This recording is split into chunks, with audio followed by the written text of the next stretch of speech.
రేయ్, అక్కడే ఆగరా. ఇప్పుడు నేను అడిగిన దానికి అవునా కాదన్న సమాధానం మాత్రం చెప్పరా. నువ్వు ఒక అమ్మాయితో తిరుగుతున్నావు అన్న మాట నిజమా అబద్ధమా చెప్పరా, నిన్నే అడుగుతుంది.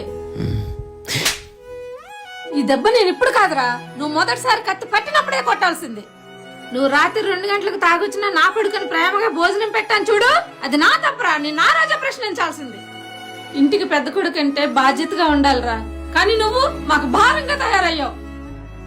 రక్తం పంచుకు పుట్టిన తమ్ముడు ప్రేమించిన అమ్మాయిని చంపేసి ఇప్పుడు నువ్వు వేరే అమ్మాయితో తిరుగుతుంటే వాడు ఎలా తట్టుకోగలడురా. తమ్ముడంటే ఇష్టం ఇష్టం అంటావు, ఇదేనారా వాడి మీద ప్రేమ? వాడు రోజు అలా కుమిలిపోతుంటే వాడి కోసం ఒక్కరోజైనా ఆలోచించావా? రే శివ, ఈ క్షణం నుంచి నువ్వు ఆ అమ్మాయితో మాట్లాడినట్టు గాని తిరిగినట్టు గాని తెలిసిందా, ఆ క్షణం నుంచి నీకు ఇంటికి ఎలాంటి సంబంధం లేనట్టే.